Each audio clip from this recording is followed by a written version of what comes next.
रिश्तों के बीच एक बार फिर पानी बड़ा मुद्दा बनता दिख रहा है।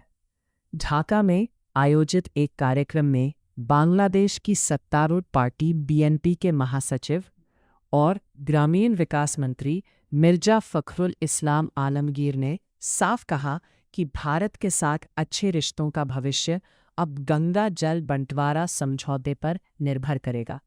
उन्होंने कहा कि दिसंबर 2026 में खत्म हो रही गंगा वाटर शेयरिंग ट्रीटी को नए सिरे से बांग्लादेश की उम्मीदों और ज़रूरतों के मुताबिक तैयार किया जाना चाहिए।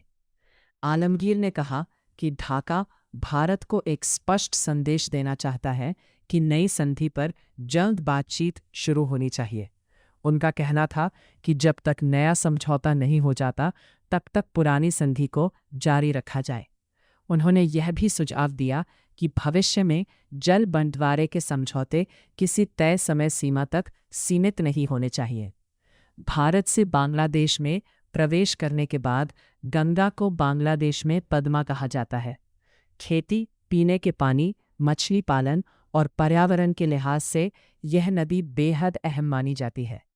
बांग्लादेश का दावा है कि फरक्का बैराज की वजह से सूखे मौसम में पानी का प्रवाह कम हो जाता है, जिससे कई इलाकों में खारापन बढ़ा है और खेती को नुकसान पहुंचा है।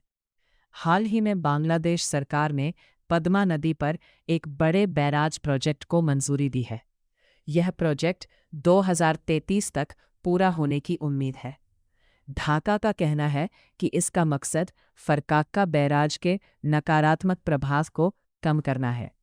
हालांकि कुछ विशेषज्ञों ने चेतावनी दी है कि इससे नदी में गाद जमा होने और जलस्तर बढ़ने की समस्या और गंभीर हो सकती है।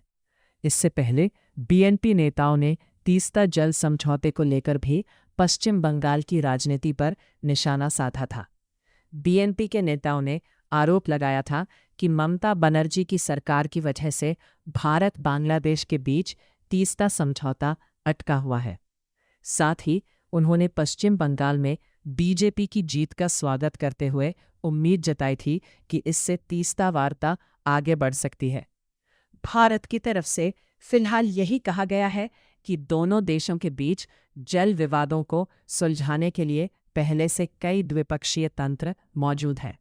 विदेश मंत्रालय के प्रवक्ता रणधीर जायसवाल ने कहा कि भारत और बांग्लादेश 54 साझा नदियों से जुड़े मुद्दों पर नियमित बातचीत करते रहते हैं, लेकिन जिस तरह से बीएनपी सरकार ने अब गंगा समझौते को सीधे रिश्तों से जोड़ दिया है, उससे आने वाले महीनों में पानी की राजनीति दोनों देशों के रिश्तों में बड़ा मुद्दा बन सकती है।